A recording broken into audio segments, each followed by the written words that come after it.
नमस्कार, मैं हूं आशीष चित्रांशी और आप देख रहे हैं द न्यूज लॉन्चर। बिहार का सियासी खेल अब रोचक होता जा रहा है।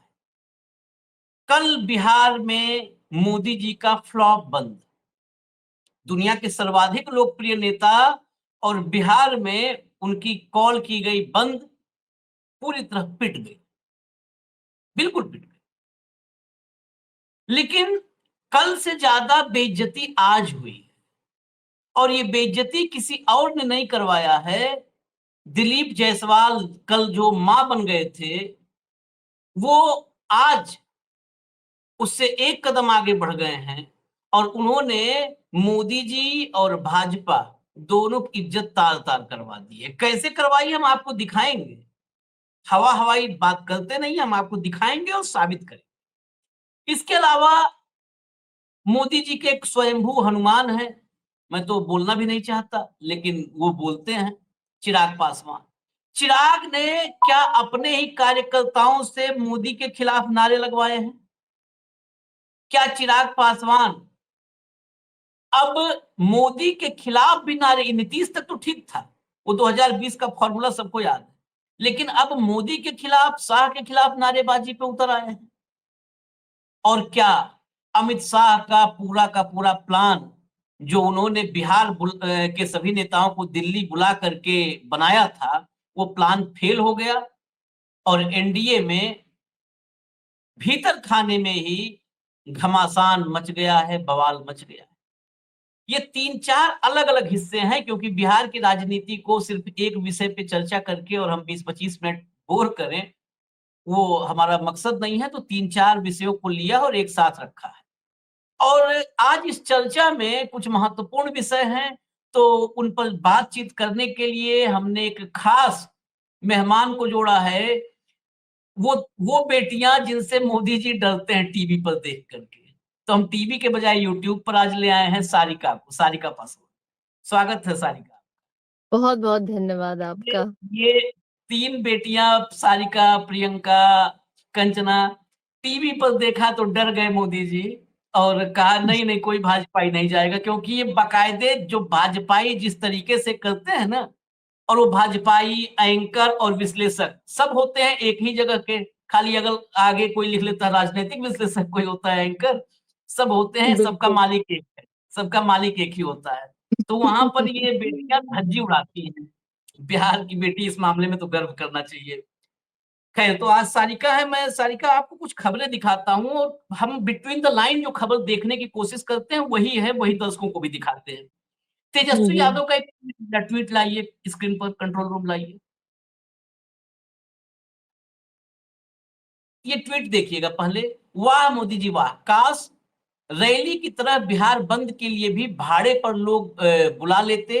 जैसे रैली में पुलिस और प्रशासन पर दबाव देते हैं, ऐसे ही बंद के लिए पुलिस को ही बोल देते, वही ट्रैफिक रुकवा देते।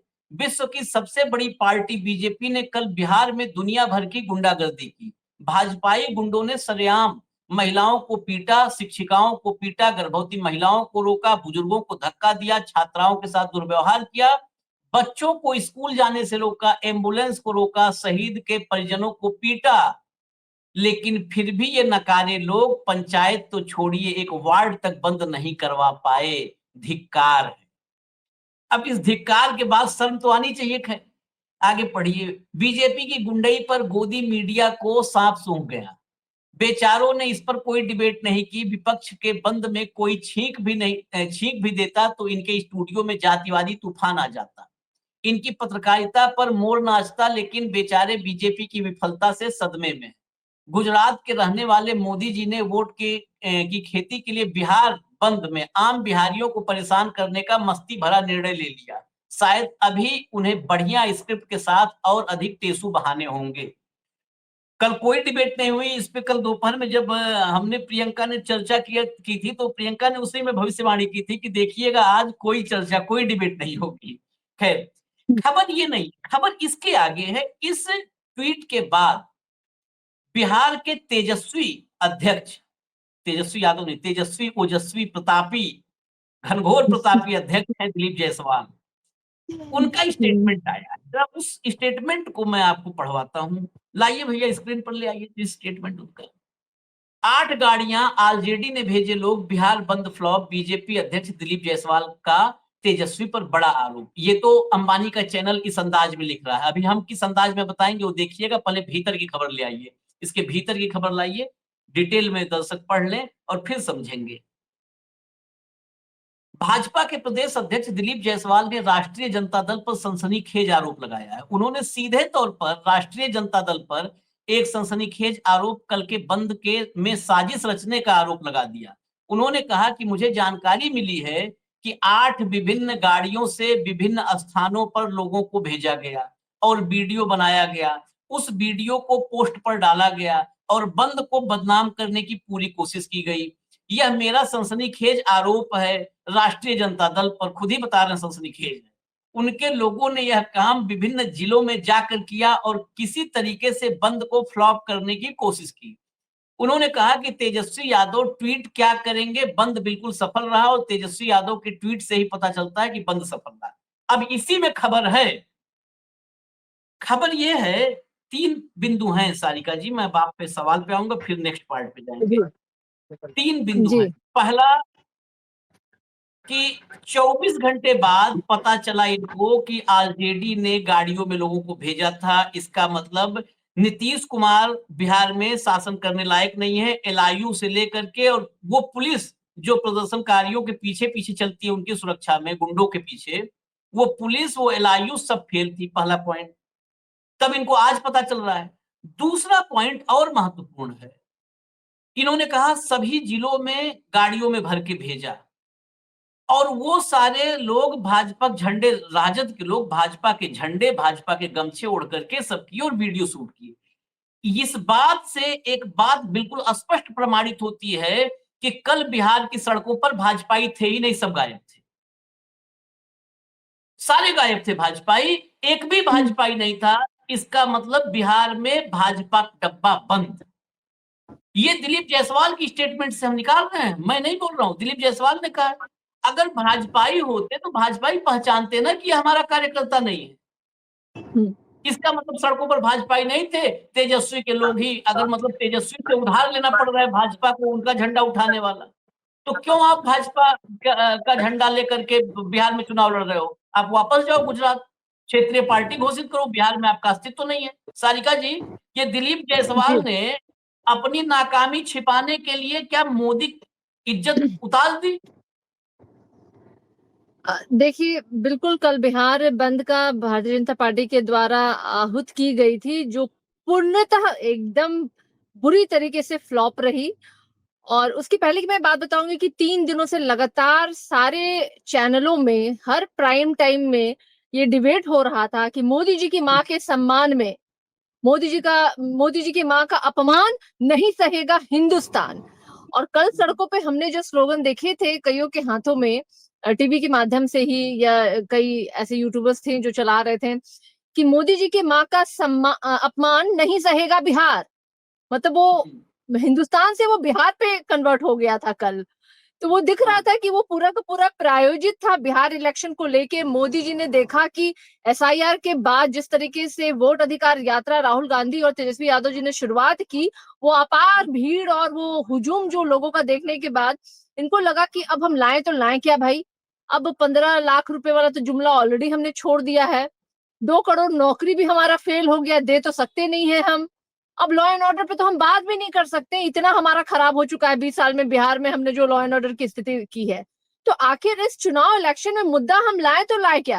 तो फिर उन्हें ख्याल आया कि चलो अपनी दिवंगत माता को ही ले आते हैं, चलो कुछ तो मिल जाए कम से कम। जिस तरीके से उन्होंने नोटबंदी के समय में भी अपनी माँ को लंबी लाइनों के पीछे खड़ा कर दिया था, सिर्फ और सिर्फ अपनी इस बात को प्रूव करने के लिए कि जो डिमोनेटाइजेशन हुआ है वो बड़ा सही है। और प्रधानमंत्री जी देखिए, अपनी माँ को भी उन्होंने एकदम उसी नजर से देखा और उन्हें लंबी कतारों में, जैसे आम जनता जो है परेशान हो रही थी लंबी कतारों में खड़ी होकर, तो कोई इनसे उनपे प्रश्न ना करे, कोई क्वेश्चनिंग ना करे, इसके लिए उन्होंने तो माता के जीवित रहते ही एक बहुत बड़ा गेम खेला था, उन्होंने प्लान किया था। तो मोदी जी तो है वो चीजें करते रहते हैं समय समय पे। लेकिन बिल्कुल जैसा कि मैंने भी अपने सुबह में ही मैंने सोशल मीडिया पे डाला था कि आज हमारे किसी भी चैनल पे हमसे इस विषय पे डिबेट नहीं होगा, और शाम शाम तक हम इंतजार कर रहे थे कि कहीं शायद 3 दिनों से जो हम लगातार हमें बुलवाया जा रहा था, अंडर प्रेशर हमको करने की कोशिश की जा रही थी, तो आज कम से कम हमको हमें जवाब देने का मौका मिलेगा और इस पे एक सकारात्मक डिबेट की हम उम्मीद करते थे। मैं कल शाम के 5 बजे डिबेट पे थी टाइम्स नाउ नवभारत में, और हमारे एंकर थे वो लगातार सरजिल पे क्वेश्चन किए जा रहे थे। मैंने बोला कि सरजिल पे जवाब दूंगी, लेकिन आज बहुत अहम मुद्दा है, 3 दिनों से मैं आपकी डिबेट्स में आ रही हूँ और लगातार आपके प्रश्न थी कि मोदी जी की माता का सम्मान नहीं सहेगा हिंदुस्तान। तो कम से कम आज हम इस विषय पे थोड़ा चर्चा कर लेना कि बिहार बंद आखिर कैसा रहा है और बिहार के वासियों ने कितना आपको आपके इस झूठ के साथ समर्थन दिया। लेकिन नहीं भाई, हम सुनेंगे नहीं। आपको बोलिए, सरजिल पे बोलना है आपको, सरजिल पे ही बात करेंगे भाई, सरजिल पे भी बात कर लेंगे, मोदी जी पे भी पहले बात करेंगे, मोदी जी पहले प्रायोरिटी में रखिए आप उनको। लेकिन बिल्कुल ये बात सच है कि कल किसी डिबेट इस विषय पर किसी भी चैनल में डिबेट नहीं कराई गई। और बिहार में दिलीप जायसवाल जी को आपने देखा होगा, जैसे कि मैं भी हूँ माँ, एक बहुत बड़ा बैनर जो उन्होंने लिया था, मैंने बकायदा सोशल मीडिया पे पोस्ट भी किया कि भाई ये परिवर्तन कब हो गया। तो बहुत लोगों ने बड़े हिलेरियस उसमें कमेंट डाले, बहुत अपने अपने खुले विचारों के, भाई हमारे बिहार के लोग बड़े क्रांतिकारी होते हैं। और आज तो ये जरूर है कि भाजपा की पूरी पोल जो है वो कल खुल गई। सबसे बड़ी बात है, जो भारतीय जनता पार्टी और एनडीए का गठबंधन बिहार में है, उनके ही गठबंधन के कई ऐसे घटक दले हैं जो कल कई जगह जगह पे अलग अलग जगहों पे उन्होंने कार्यक्रम कर रखा था। चिराग जी ने अलग एक कार्यक्रम अपना आयोजित किया था, जेडीयू एक अलग जगह कार्यक्रम कर रही थी। तो मुझे समझ में नहीं आया कि आखिर ये बंद ये लोग किस बिना पे करा रहे थे और कौन सी एकजुटता ये इन्होंने दिखाई है कल।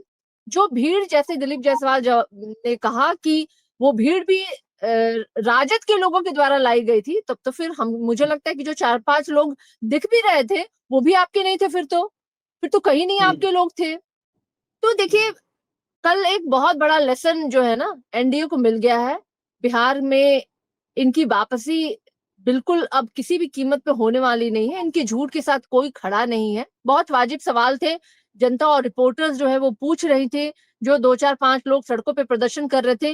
बेशर्मी की हद देखिए, जो मोदी जी की माँ के सम्मान में सड़कों पे उतरे थे, वो पुनः सोनिया जी के लिए जिस तरीके के शब्दों का इस्तेमाल वो कर रहे थे और बहुत ढिठपन के साथ कर रहे थे, बहुत बेशर्मी के साथ कर रहे थे, तो वो तो दिख रहा था कि भारतीय जनता पार्टी को नारी और नैतिकता से कोई माने मतलब है नहीं। और जो लोग उतरे भी थे सड़कों पे, उन्हें तो पूर्ण रूपेण ये भी नहीं पता था कि वो किस बात से उतरे हैं। कई महिलाओं को मैं बताना चाहूंगी, उनमें से कई ऐसी महिलाएं थी जिनसे हमारी कल भेंट भी हुई है, जो जो वो रास्ते से आ रही थी और उन्हें झंडा पकड़ा दिया गया, 2 मिनट के लिए उन्हें रोका गया, सिर्फ इसलिए ताकि उन्हें लगे कि महिलाओं की भीड़ है। और वो बाद में वो हमारे ही पास, हमारे ही कार्यालय में आई थी। तो जो वो मुझे बाद में पता चला, जब मैंने शाम में देखा कि अरे ये तो हम लोगों के साथ बैठी हुई थी, इन्हें कब झंडा पकड़ा दिया भाई इन लोगों ने। तो ऑन द वे जो महिलाएं आ रही थी पैदल, तो इन्हें तो दिखानी थी कि भाई महिलाओं का समर्थन इनके साथ है, भीड़ इनके साथ है, माता के सम्मान की बात है। लेकिन ऐसा कुछ नहीं है। वो भाजपा को समझ में आ गया कल कि माता का सम्मान और मातृ सम्मान बिहार वासी जानते हैं करना, और बिहार के लोगों के साथ अब आप झूठ और फरेब नहीं कर सकते। उसका जवाब बिहार वासियों ने इनको कल बहुत बढ़िया से दिया है। बिल्कुल। और सबसे बड़ा मैं प्रमाण इस पर तो मुझे लगता है कि अगर दिलीप जायसवाल चाहें तो हम लोग, हालांकि भाजपा के लोग पता नहीं क्यों हमसे दूरी बनाते हैं, हम तो चाहते हैं वो आए, हम तो गले लगाना चाहते हैं, वो लगना ही नहीं चाहते, बिल्कुल। भगते हैं। तो दिलीप जायसवाल से हम इस पर चाहते हैं कि पूरे बहस हो कि भाई अगर कुल मिला के कल बिहार बंद की सारी तस्वीरें मैंने देखी, सुबह से शाम तक इसी को मैं देखता रहा। कुल अगर मैं गिनती करूं तो बिहार भर में 1000-1200 लोग दिखे होंगे पूरे सारे जिले में। हो सकता है मैं ज्यादा बोल रहा हूं, हो सकता है मैं भी ज्यादा। बिल्कुल। अगर वो भी सब राजद के थे, मेरा तो एक ही सवाल है, अगर वो भी 1000 अगर मान लिया रोड पे दिखे भाजपा झंडा लेके डंडा लेके और वो भी राजद के थे, तो आप शर्म कीजिए, आप इस्तीफा दीजिए, आप तत्काल इस्तीफा दीजिए। आप जिस भूमिका में कल थे उसी भूमिका को आगे निभाइए, और किसी भूमिका लायक अब नहीं है आप, क्योंकि आपके साथ कोई नहीं है बिहार में। आपने अभी कहा ना कि झंडा पकड़ा दिया, एक क्लिप है मेरे पास, कल से रखा था, कल से नहीं चलाया, आज चला ही दे रहा, जब आपने ये चर्चा करी थी कि झंडा पकड़ाया गया, जरा चलाइए, एक बूढ़ी अम्मा है, उनकी क्लिप है, चला दीजिए जरा। लालू जी के, नीतीश जी, लालू के देख के लालू जी के वोटवा देती है लेकिन भाजपा का झंडा ले हैं चाची, तो क्या करिएगा। लालू जी नहीं, पसंद है, हाँ भाजपा का झंडा ली हुई है चाची, लेकिन दिल में जो है लालू जी है, लालू जी है। तेजस्वी को मुख्यमंत्री बनाना बस है। बस बस लेकिन बतवा नहीं बोला, दिल में ना, रखा, दिल में रखिए, हाँ। पूरा होता है। चारों तरफ रैली में जाइए, हाँ। लेकिन वोटवा ललटेने पे हाँ, दीजिए, लंटेने पर दिल में लेके रखना है, बोलना हाँ नहीं है, है। नहीं झंडा बोले से लेना तो फिर सबका। हाँ झंडा लीजिए, सबके साथ चलिए, हाँ, मगर पैसा दिल लीजिए, में रखिए खाइए। उसको, दिल बस में किसको रखना है? वही लंटेन को ललटेन को, दम तेजस्वी को मुख्यमंत्री बना देना है। बनाना है। चलिए, हम दोनों के बीच में ही बात रहेगा, बस बस किसी और को नहीं बोलिएगा। वो बन जाएगा ना तो हम लोग को थोड़ा राहत हो जाएगा। तेजस्वी बन जाएगा तो राहत हो हाँ जाएगा। राहत होगा, नहीं तो जानते हैं जो मोहल्ला में है वो मोहल्ला तोड़ने वाला है। हाँ, कमला नेहरू नगर। हाँ। तेजस्वी जी देखिए, चाची आपको दिल में रखती हैं लालू जी को, हाँ। मोहल्ला नहीं टूटना चाहिए, मुख्यमंत्री हाँ। बनिएगा तो ध्यान दीजिएगा। हाँ ध्यान देना है। देखिए, ये रिपोर्टर को मैंने कल भी कहा था कि ऐसे रिपोर्टरों को कम से कम उनका हौसला अफजाई होना चाहिए, बड़े बेहतर तरीके से अम्मा के मन की बात भी निकलवा ली कि हाँ हाँ बताना मत किसी को, करना पड़ता है सर, और वो सब बता दी कि हाँ झंडा किसी को लो, डंडा किसी को उठाओ, किसी के साथ जाओ, वोट तो देना है। अब यही हो सकता है दिलीप जायसवाल को दिखा हो कि ये बूढ़ी अम्मा को तेजस्वी यादव ने भेज दिया है? आप सोचिए, अगर ये मैं इसलिए दिखाया क्लिप दर्शकों के सामने कि दिलीप जायसवाल का कहना है कि जीपों में, गाड़ियों में भर के वो राजद के कार्यकर्ताओं को भेजा था बदनाम करने के लिए। अरे शर्म करो, ये अम्मा कुमर देख लो, अब क्या ये इनको जीप में भर के भेजा था बदनाम करने के लिए, क्या करेंगी? हैं? सारिका जी, आप म्यूट हैं एक और सारिका जी, क्लिप म्यूट। हाँ, बोलिए। मैं आपको एक और क्लिप दिखाना चाह रही थी जिसमें कि कुछ जीविका दीदियों को ये लोग लेकर के आए थे और एक रिपोर्टर ने उनसे प्रश्न किया कि आप यहाँ कैसे आई हैं, तो उन्होंने बोला कि हम बहुत दूर से आए हैं और हमें ये दबाव दे करके लाया गया है कि अगर आप नहीं आइएगा तो आपके मानदेय को बंद कर दिया जाएगा, आपका लोन नहीं सैंक्शन किया जाएगा। और वो बड़ी, मतलब मैं तो बड़ी मर्माहत हुई उन महिलाओं को देख करके। वो ये कह रही थी कि हम तो सरकार की गुलाम हो गए हैं। गुलाम जैसे शब्दों का इस्तेमाल उस महिला ने किया, जिस आधी आबादी, जिस महिला की बात जो है माननीय मुख्यमंत्री नीतीश कुमार जी बारंबार सैकड़ों बार हर मंचों पे करते हैं, वही जीविका दीदी के शब्द थे कल, जब उन्होंने कहा कि हम गुलाम हो चुके हैं और हमें समय समय पे इस तरीके की धमकियां देके कि चलो तुम्हें रैली में जाना है। और हम सबने देखा है कि किस तरीके से जब प्रधानमंत्री जी बिहार में आते हैं तो उस दिन स्कूल बंद कर दी जाती है, कॉलेज बंद कर दी जाते हैं और दफ्तरों में छुट्टियां दी जाती है, ताकि मोदी जी के जो वो विभाग है जहां पे कि सरकारी दबाव के द्वारा लोगों को सड़कों पे खड़ा किया जाए तो कम से कम 4 लोग वो जुटा सके। इस कारण से वो लोग उस दिन छुट्टियां ऑफिसों में, दफ्तरों में और स्कूल और कॉलेज सब जगह वो दे दिया करते हैं। और देखिए दिलीप जायसवाल जी पे अगर मैं बात करूं तो एक दिन पहले ही दिलीप जायसवाल जी अपनी नाकामी पे रो चुके हैं। अलग बात है कि उन्हें जबरन रोना पड़ा। हमने देखा वो दृश्य, जिस तरीके से वो मोदी जी की माता के अपमान के बाद, हमारे बिहार में कहते हैं ना टिसुआ बहाना, तो मैं तो बिल्कुल दिलीप जी के लिए वही शब्द का इस्तेमाल करूंगी, क्योंकि दिलीप जी ने भी कहा था कि हम सब तो भाई अपने मास्टर साहब को भी गाली दे देते थे। क्लिप देखिएगा, वो उनका चल रहा है।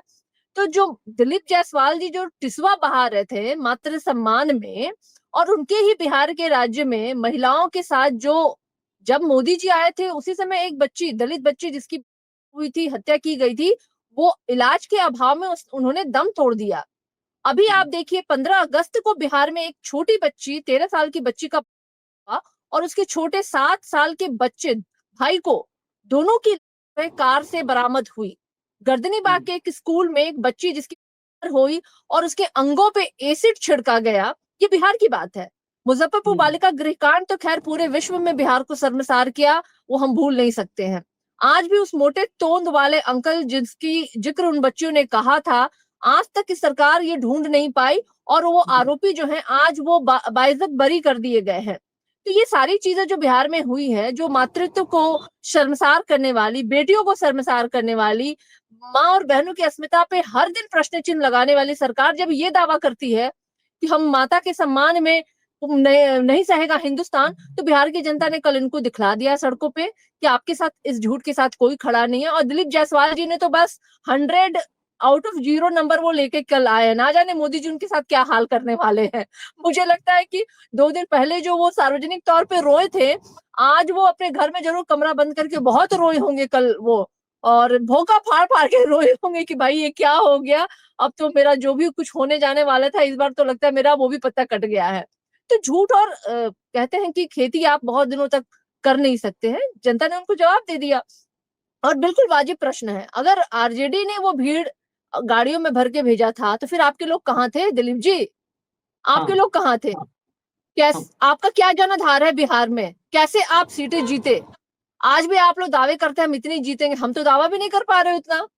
हम तो कहते हैं कि जनता का वोट और जनता का समर्थन हमारे साथ है, पर हम कितनी सीटें जीतेंगे कभी भी हम इस कॉन्फिडेंस के साथ नहीं बोल पाते, क्योंकि ये लोकतंत्र है। लोकतंत्र हाँ में आपको जनता कब किसको वोट दे रही है, इसके लिए हम 100 अपने आप को नहीं कह सकते मैं 200% कंफर्म हूं कि मैं ही जीतने वाली हूं, हम कभी नहीं कह सकते हैं। हम ये कह सकते हैं कि जनता जनार्दन का प्यार मिलेगा तो निश्चित रूप से मुझे जीतने का मौका मिलेगा, मैं सदन में बैठूंगी, ये मैं कह सकती हूँ। लेकिन किस आधार पे ये लोग कहते हैं? तो एसआईआर के नाम पे और इसके पहले जिस तरीके से हम लगातार ये उठा रहे थे, प्रश्न उठा रहे थे कि हमारे पिछली विधानसभा में इन लोगों ने हमारे कई प्रत्याशियों को हराने का प्रयास किया और हराया भी, 12,000 वोटों का महज फर्क रह गया था। तो ये सारी चीजें तो आज पब्लिक डोमेन में है और जनता ये जान रही है कि कौन सच्चा है कौन झूठा है। एक और क्लिप मैं आपको साझा करूंगी जिसमें कि एक महिला है जो कह रही है कि हम तो चाहते हैं तेजस्वी की सरकार बने और मेरे बेटे को नौकरी लगे। तो बिहार की हाँ जनता को अगर किसी से उम्मीद है तो वो तेजस्वी यादव है। और किस तरह की अराजकता कल इन्होंने सड़कों पे छेड़ी है भाई। एक गर्भवती महिला जिसे कि हॉस्पिटल जाना था, ऑन द वे उसे रोका गया और इनके कार्यकर्ता कह रहे कि तुम्हें तो पता था कि 7 से 12 बजे तक बिहार बंद है, तो क्या दर्द उठना भी जरूरी था क्या? वाह भाई।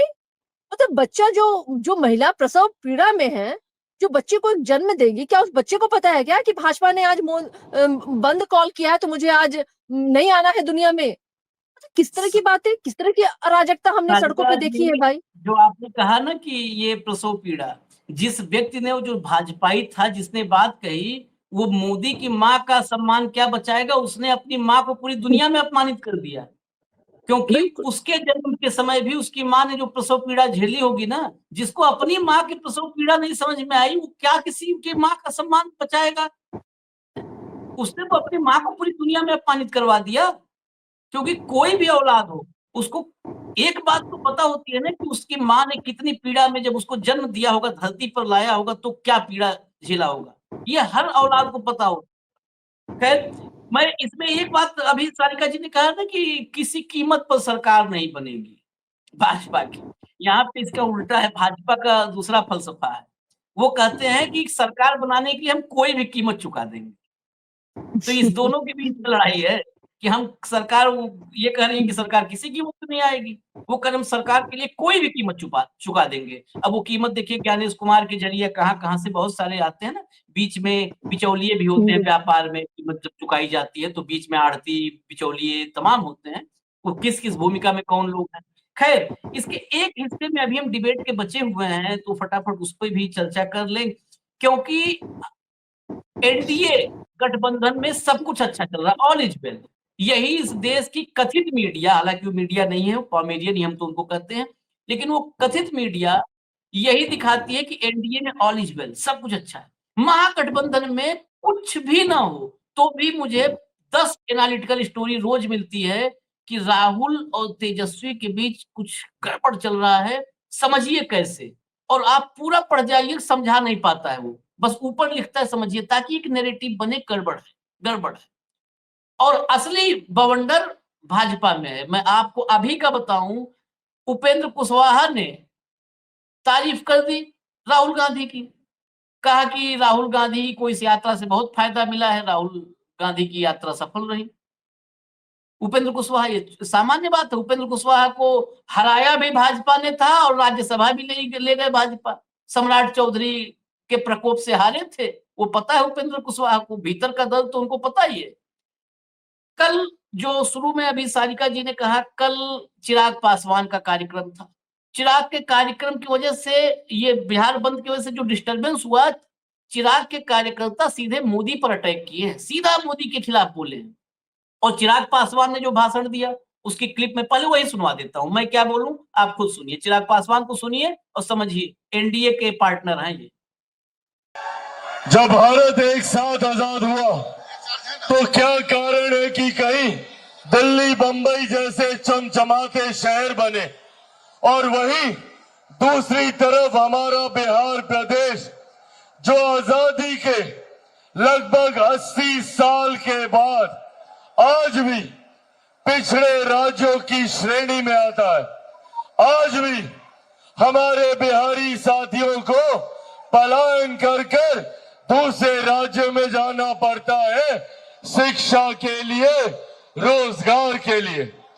मैं दिल्ली में रहा हूं, बंबई में मैंने काम किया, पर मैंने आज तक कभी नहीं सुना कि कोई दिल्ली का लड़का बिहार आता हो शिक्षा के लिए, रोजगार के लिए। आप लोगों ने सुना क्या? कभी कोई बंबई का लड़का या लड़की बिहार आया है रोजगार के लिए? तो फिर क्यों सिर्फ हम बिहारियों को ही दूसरे राज्य जाना पड़ता है शिक्षा के लिए, रोजगार के लिए? मैं दिल्ली में देखता हूं, एम्स के सामने महिलाओं को, बुजुर्गों को 2-2 दिन, 4-4 दिन तक लाइन लगाकर खड़े रहते हैं स्वास्थ्य सेवा के लाभ के लिए। क्यों ये सुविधाएं मेरे प्रदेश में, मेरे बिहार में नहीं बन सकती? क्यों हम एक ऐसे दिन की कल्पना नहीं कर सकते जब दिल्ली से लड़का लड़की बिहार आए शिक्षा के लिए? मैं एक ऐसे दिन की कल्पना करता हूं जब बंबई का लड़का लड़की बिहार आएगा रोजगार के लिए। कल्पना समझ गए दर्शक, सारे समझ गए। ये सारी कल्पनाएं वो हैं जो 20 साल में, मैं जरा चिराग की उम्र को भी समझिएगा। दर्शकों से मैं निवेदन करता हूं, बातों को समझने के लिए बिटवीन द लाइन बातें होती हैं, बाकी तो हल्ला गुल्ला तो आप लोग सब देखते हैं दिन भर टीवी पर। 42 साल उम्र है, 82 की पैदाइश है। जब नीतीश की सरकार बनी तब ये भी जवान हुए थे, मतदाता बने थे उसी के 2-3 साल पहले। सारा पीड़ा, सारा दुख जो ये बता रहे हैं, इस दुख का कारण कौन है? मैं बुद्ध पे चलता हूं, कारण और निवारण पे। दुख का कारण, दुख का निवारण। तो दुख का कारण कौन है? नीतीश कुमार। भाई इन्हें जो देखा आज तक, ये कर मैंने देखा, तो सब कुछ तो नीतीश के ही समय में देखे, उसी समय तो देखने लायक हुए। तो दुख का कारण नीतीश और दुख का निवारण कौन? नीतीश। हटेंगे तभी निवारण होगा। यही कुल मिलाकर के चिराग पासवान का एजेंडा है। लेकिन इस एजेंडे के पीछे एक हिडन एजेंडा है जिस पर मैं सवाल करूंगा। ये जो देख रहे हैं वो है नहीं, सच्चाई इससे अलग है। जरा एक क्लिप और दिखाते हैं, बस थोड़ा सा रुकिए, एक क्लिप और दिखाते हैं क्योंकि खबरें बिहार पर ढेर हैं। एक क्लिप और देखिए जरा, लाइए भैया। ब्लॉक करने का काम कर रहा है नरेंद्र मोदी। 5 तारीख को नहीं बंद कर सकते थे, 1 तारीख को नहीं बंद। क्या लगता है चिराग पासवान को नीचा दिखाने का प्रयास किया नीचा दिखाने का प्रयास किया जा रहा है, पूरा नीचा दिखाने का किया जा रहा है। बताइए, हम लोग 243 पर चुनाव लड़ेंगे, ऐसे करेंगे उनको क्योंकि पूरे बिहार की चिराग जी का मुख्यमंत्री जी से डर लग रहा है। चिराग कर रहा है, इस चलते जान बूझ कर ये लोग ऐसा किया गया है। लेकिन इस पर हमारे राष्ट्रीय नेता को सोचना ही बैठेंगे हम लोग। चिराग पासवान जिंदाबाद। ये कहना है कार्यकर्ताओं का कि 5 को कहने रख लिए बिहार बंद, हमारे नेता को नीचा दिखा रहे हैं, चिराग पासवान को नीचा दिखा रहे हैं। अब चिराग पासवान तो किसी भी प्लान का हिस्सा हो, लेकिन ये कार्यकर्ता नहीं समझते हैं। कार्यकर्ता तो फिर अगर जिद ठान ले, वो तो सामान्य, उनको तो मुख्यमंत्री नहीं बनना है ना केंद्र में मंत्री बनना। तो जो उनको धक्का लगा है वो अपनी बात कर रहे हैं, लेकिन मेरा सवाल थोड़ा अलग है, जो दिख रहा है उससे अलग। सारिका जी, मुझे लगता है, अब इस पे आप अपनी राय बताइए, कहीं ऐसा कोई प्लान तो नहीं है जो चिराग पासवान नीतीश कुमार के खिलाफ मोर्चा खोल रहे हैं कि 20 साल में कुछ भी नहीं हुआ, हम ऐसा होना चाहिए, बिहार को ऐसा बनाएंगे। क्या ये अमित शाह की स्क्रिप्ट का हिस्सा आपको नहीं लगता? इसलिए मैं कह रहा हूं, ये 2020 के फॉर्मूले पे नहीं कह रहा हूं, इसलिए क्योंकि इतना भयंकर माहौल एनडीए के खिलाफ है बिहार में, जो मुझे दिखा है इतना भयंकर है, तो चिराग पासवान उस सत्ता विरोधी या एनडीए विरोधी मतों में भी भागीदारी करें, वहां पर सेंधमारी करें। क्योंकि जब चिराग भी सत्ता के खिलाफ बोलेंगे तो लोग कहेंगे ना कि अरे यार बोल तो रहा है चिराग भी, तो चिराग भी खिलाफ है नीतीश और मोदी के, ये भी खिलाफ बोल रहा है, चलो इसको भी कुछ छोड़ दें। और जनता इतना सोचती नहीं है कि कितनी शातिर चालें चली जा रही है दिल्ली से। दिल्ली तो हमेशा शातिर चालों के लिए कुख्यात रही है।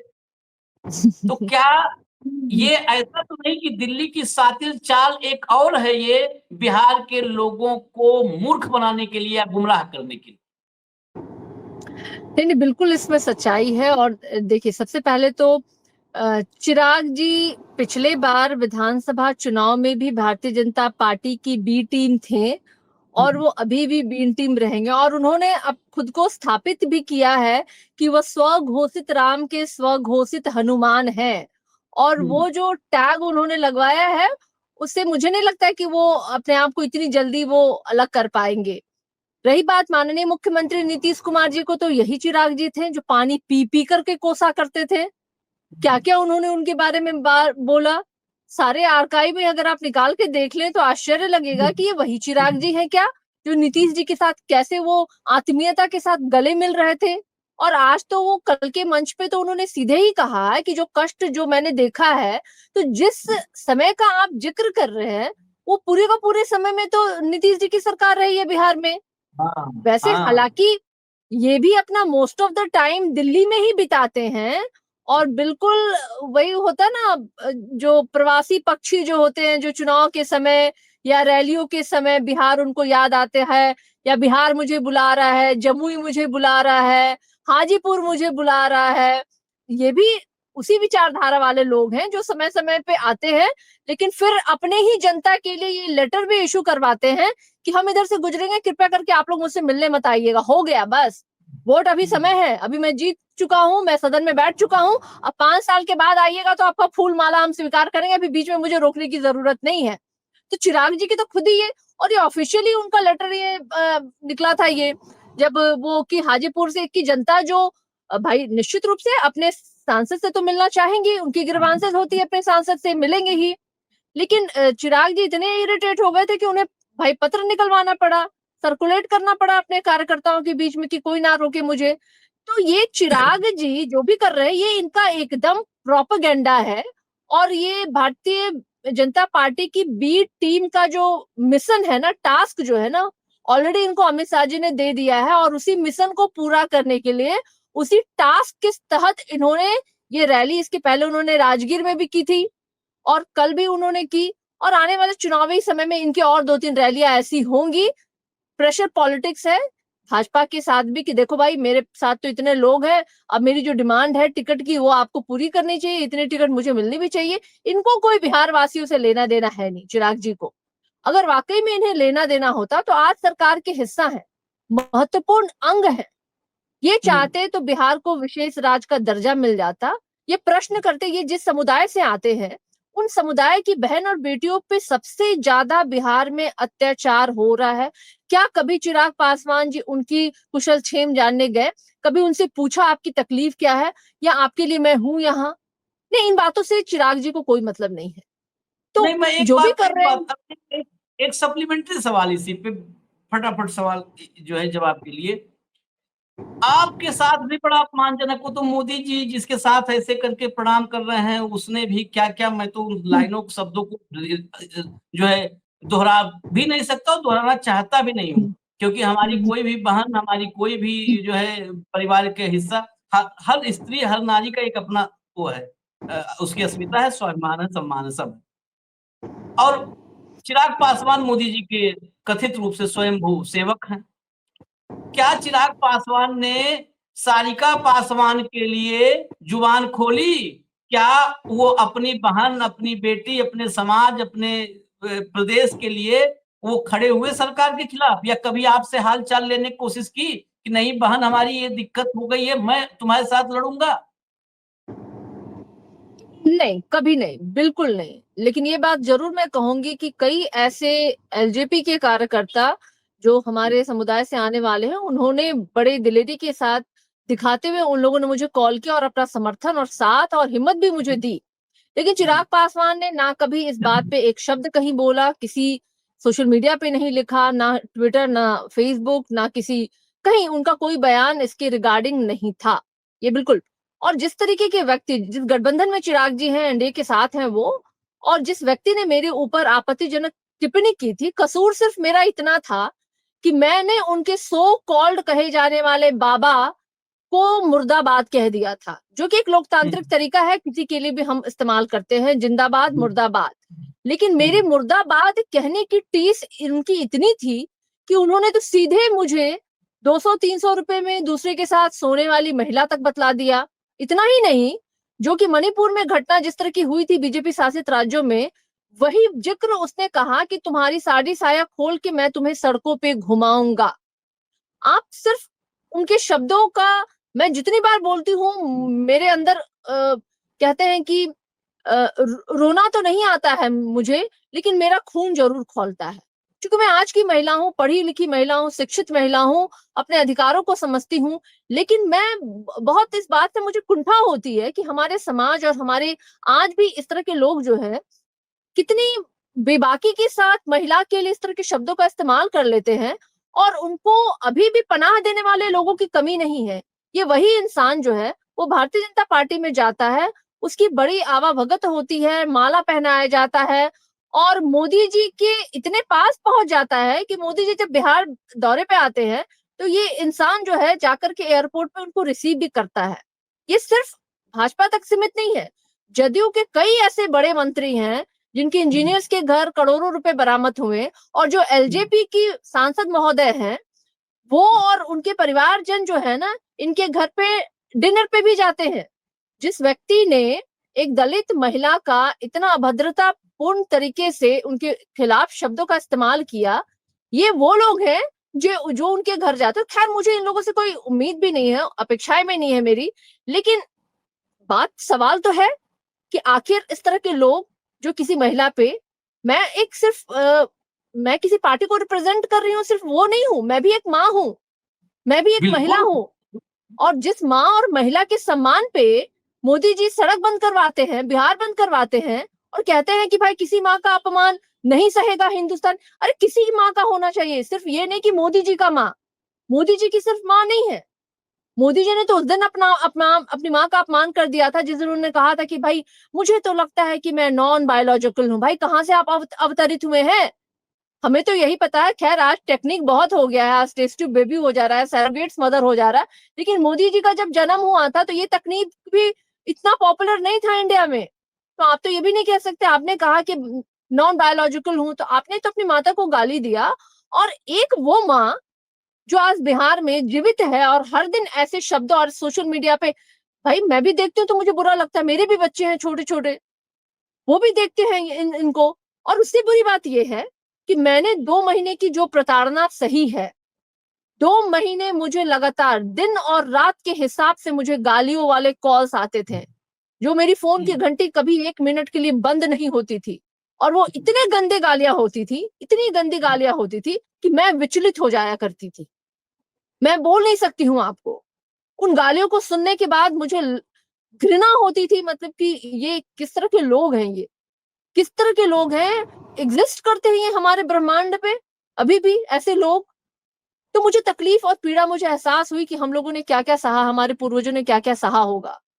आज जब जमाना कहाँ पहुंच गया, आज हम समानांतर की बात करते हैं, महिला सशक्तिकरण की बात करते हैं, और तभी भी आज मेरी जैसी शिक्षित पढ़ी लिखी महिलाओं को जब इस तरीके से लोग कुछ भी बोल दे रहे हैं, और भारतीय जनता पार्टी जैसी विश्व की इतनी बड़ी पार्टी कही जाने वाली पार्टी जो ऐसे लोगों को सम्मान देती है, तो आप समझिए कि कहाँ जा रहे हैं ये लोग, और किस महिला की सम्मान की बात करेंगे, और कौन इन पे अब भरोसा करेगा। और कल का बिहार बंद ने दिखा दिया कि बिहार की महिलाओं ने इनका बिहार बंद विफल किया है, क्योंकि इनकी झूठ और प्रपंच की खेती अब बंद हो गई। फिर भी पीड़ा है मुझे। बिहार की महिला अपने बीच की सारिका को देख रही है। बिहार की महिला ऐसा नहीं है कि ये सोचते हैं मूर्ख। और रही बात एलिजिबिलिटी, ये जो आपने बताया ना, गाली गलौज करने वाले, ये गंदी बातें करने वाली, ओछी बातें, बिलो द बेल्ट बातें, यही एलिजिबिलिटी है भाजपा का मेंबर बनने के लिए। एलिजिबिलिटी प्राइमरी एलिजिबिलिटी है ये। तो वही पूरा करने में सब के सब लगे हुए हैं। मैंने आखिरी सवाल इसलिए किया था कि चिराग पासवान बिहार में जो राजनीति करने की कोशिश कर रहे हैं, बिहार वालों को ये समझना होगा, बिल्कुल समझना होगा कि अगर कोई व्यक्ति अपनी बहन के लिए, अपने समाज की बेटी के लिए, उसकी रक्षा के लिए, उसकी इज्जत की रक्षा के लिए खड़ा नहीं हो सकता है, तो वो सिर्फ और सिर्फ ढकोसला कर रहा है, पाखंड कर रहा है अपने जातीय कल्याण की और जातीय जो है चेतना और सम्मान की लड़ाई लड़ने की। वो सिर्फ पाखंड कर रहा है। सत्ता की कुर्सी ठोकर लात मार देते हैं वो लोग। ऐसे भी लोग हुए हैं, लात मार देते हैं जब उनको अपने समाज की चेतना और समाज के सम्मान और अपनी बेटी बहन के सम्मान के लिए लड़ना होता है। कांसीराम साहब थे, उन्होंने कभी कोई कुर्सी, कभी कोई जो है सरकार की कुर्सी, कभी उसका उपभोग नहीं किया। और बाबा साहब के बाद मैं दूसरा आइकन मानता हूं। बाबा साहब ने जो किताब में लिखा, उसको जमीन पर उतारा कांसीराम साहब ने। कभी नहीं, उन्होंने जमीन पर लड़ाई लड़ी। कितना उनको कष्ट झेलना हुआ होगा ये 80s से अगर बात करें तो। लेकिन ये लोग उधार की कुर्सी के लिए एक सत्ता में, दिल्ली की मंत्री पद की कुर्सी बनी रहे, जिसकी कोई अथॉरिटी नहीं है। वो कुर्सी है सिर्फ, वो कुर्सी सेरेमोनियल है। उसको आप बस खाली सजा सकते हैं। वहां पर अथॉरिटी किसी मंत्री के पास है, किसी मोदी के मंत्री के पास कोई अथॉरिटी नहीं। लेकिन उस सेरेमोनियल कुर्सी के लिए, सिर्फ अपने समाज की बेटी के लिए अगर आप नहीं खड़े हो सकते हैं, तो ऐसे लोगों को पहचानिए। जैसे आप मोदी को, शाह को, नीतीश को पहचानने की कोशिश कर रहे हैं, तो चिराग को भी पहचानिए। लड़ाई लड़ने वाला चुनाव के समय अपने ही पार्टनर के खिलाफ बुराई करने लगे और चुनाव के बाद फिर गले मिलने लगे, पानी साथ पीने लगे, चाय पीने लगे। ऐसे लोग और घातक होते हैं समाज के लिए। हालांकि मेरे इस स्टेटमेंट पर बहुत सारे लोग आएंगे कि नहीं नहीं, आपने चिराग जी का वो कर दिया ना। जो जिस लायक है वो वही पाएगा, और हमारे इस प्लेटफॉर्म पर वही पाएगा। सच ही बोला जाएगा किसी भी कीमत पर। धन्यवाद सारिका, बहुत बहुत धन्यवाद। और मैं तो आपको, और जो भी आप प्रियंका, जो भी जो 3-4 बिहार की बेटियां बहनें हमारी हैं जो नेशनल प्लेटफॉर्म पर दस्तक दे रही हैं, और ढंग से, ज्ञान के साथ, जानकारी के साथ, विनम्रता के साथ, उन ओछेपन के जो है आदि लोगों के साथ आप सामना कर रही हैं। मेरी शुभकामनाएं भी हैं, और हमेशा शुभकामनाओं के साथ मैं अपने आप को आप सबके साथ संबद्ध करता हूं। कहीं भी किसी भी तरह का जब आवाज उठानी हो, तो ये प्लेटफॉर्म आप लोगों का प्लेटफॉर्म है, ये आपका प्लेटफॉर्म है, ये मेरा आशीष चित्रांत जी का नहीं है, आपका प्लेटफॉर्म। धन्यवाद सर, बहुत बहुत बहुत बहुत बहुत बहुत बहुत बहुत